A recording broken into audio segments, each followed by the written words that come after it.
Ike is next. Ike is in Houston, Texas. Hey, Ike, how can we help? Hey, Dave. It's so great to talk with you. I look up to you so much in EntreLeadership and in personal finance, and we're debt-free on our personal side and our business side. My name is Ike. I have a flower farm in Houston. We have 8 employees. Last year, we did a top line of a little over $1 million, and we're a B2B business. And I'm the owner. I started this business from the ground up. My role is to get sales, to deliver, and to do some production, and then my team does the rest of the production on the back end. And my question. Tell me again what you said. You have a what farm? A flower farm. Flowers. Okay. Yes. Cool. Yes, we supply restaurants and hotels. And you did $1 million too? We did. In flowers. Yes. Wow. Yes. That's a lot of flowers. Yes. Okay. Yeah, thank you very much. I go out and get new accounts. I love sales, because it's my business, and I love the sale process. I have a heart when I lose an account, and it happens. I take it really personally, and it's mainly because I know it affects my bottom line, and there's so much at stake with making sure to make payroll and bills, and where we have no debt and we save a lot of money. I just take it so personally, psychologically. And I know I can just turn on the faucet and get more accounts, but I'm trying to figure out how to deal with the emotional loss.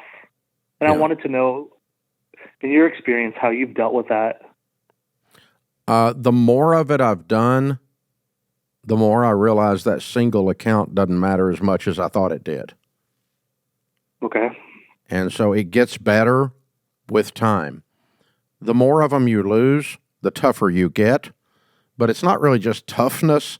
It's more of a recognition that, because part of what I remember the first time we had like 10 people, and the first guy ever quit.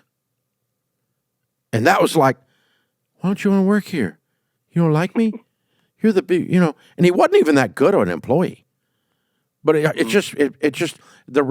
would have been a lot better off if I fired him. But it just, but it really hurt my feelings. You know what I'm saying? Yeah. And now, we got 1,100 people. We might have 10 quit in one day. I don't know, and I'm like, okay, I'm not going to quit. So I guess we're going to keep going. It's like, whatever.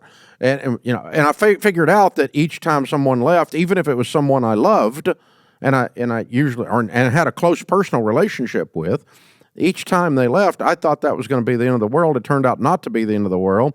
And I can still love them when they are friends and they work somewhere else. I ran into some people the other night that used to work here, and I just love them. Gave them a big hug and bought their dinner, and that kind of, I still like them. I'm not mad at them. But the same is true with a customer. Do you analyze the loss? Yeah, definitely. I definitely CSI it. I analyze it today if someone that I'm close to quits here, or if we lose a customer here. We got 680 radio stations. When we had 50 and one of them quit, I was ready to go burn down their station. I was like, it hurt. I was like personally mad. And but now that I got 680, I don't even know I used to know all the call letters. I used to know the wattage. Everything on every single radio station. I don't know any of them anymore, hardly, because I've been like in certain cities. Your city, Houston, I've been on 5 different radio stations there. So in 30 years. So I don't even know if I'm on right now. I couldn't tell you. So, that's kind of what it comes down to. But the reason is I got 680, I don't have 6. Sure. And I don't have 10 employees, and I lost 1. I got 1,100. And I've got 30 years of that person left, and it hurt my feelings, and I thought it was scary, and it scared me a little bit, and I was kind of at the, and I thought it was the end of the world, and it turned out to not even be a memory. I don't even remember it now, years later. Do you analyze, if you lose an account to a competitor, do you analyze the competitor? I find if I analyze the competitor, it spins me in this negative mode. And it's not a good feeling. And how do you deal with that when you lose to a competitor? That's a really good versus question. Inflation versus, on the outside? Yeah, it's I want to do it more dispassionately than you're doing. I don't want to spin out over it. You're spinning out. is what you're telling me. But you know, it's okay if you get beat in a football game, you should watch the game film. Yeah. You know, hey George, you missed the block over there, man, and the quarterback got creamed because you were mailing it in. You know, and that's what a coach says, right? And George was like, yeah. And all the guys are hitting George, making fun of him. Hey, George, you mailed it in on that one, you know. And next time, George ain't going to mail it in, right? So, you know, that's what you watch game film for, is to do course correction. But you don't watch game film to discover, we're a bunch of losers. We're never going to win a game. We suck, and they're so good. And that's spinning out. But we watch game film to figure out what we can do better. And then we move on to the next game. And we don't camp on it, and we don't spin out on it, and it's not an identity. We're not changing our identity. We're still who we are. We're still a flower shop that does a flower farm that does incredible volume. We're still excellent at what we do, and we got beat on that account, but I'll never get beat that way again. I'll get beat another way, but I won't lose one because of that again. Or sometimes you go, hey, we lost that account for good reasons, because of who we are, and we were standing on principle, and we wouldn't acquiesce to some of their bull crap. And so they went over to somebody who would put up with their stuff, and hey, that's a good loss. I'll take that one. Do you ever analyze or emotionally analyze losing an account due to the competitor having much lower prices? Oh, sure. That's an example of I'm proud to let them go. Okay. Because hey, Costco sells flowers cheaper than you do.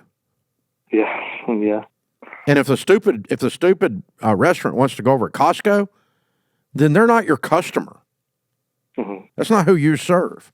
If you're trying to compete with Costco, you're out of business, Tyler. Yeah.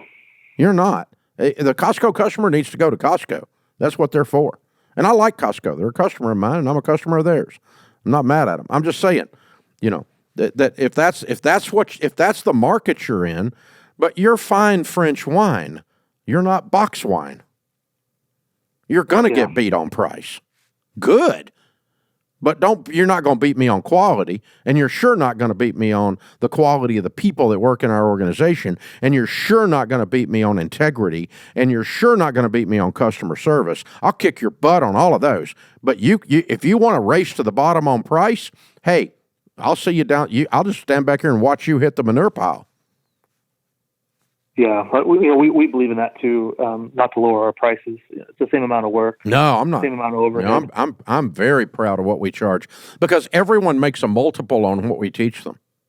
Mm-hmm. It's true. We just signed up for Elite. We just signed up for coaching. Yeah. And the coaching starts this week. And the Elite, the employee surveys have been so beneficial for us. Yeah, they really have. Oh, yeah, it's great stuff. And you haven't even paid anything yet. I know. So I'm definitely worth that, dude. Hey, man, you're going to be fine. Here's the thing. You never want to reach the point. Only a psychopath or somebody that doesn't care reaches the point that a loss doesn't affect them. Okay. That's good to know. It means you don't care, or you're psychologically ill. Is the only way that it wouldn't affect you. Of course it affects me. Today, when I read the report of who has quit, when I read a report that we've lost a radio station, it still affects me. But it does not affect me at the same level that it did hundreds and hundreds and thousands of events ago, decades ago. You know? And all it is I just realized I'm not going to die from it. And so I'm going to be okay, and I'm just going to keep being who I is, and Ramsey's going to keep being who we is, and that's how this is going to work. But yeah, if you quit feeling pain from loss, that's weird. I mean, you wouldn't want that. I mean, the only people that don't feel pain from loss are socialists. I mean, you know what? You get a trophy whether you win or lose. What's the point of the trophy? You know, I mean, it's not. I want. You know, we had.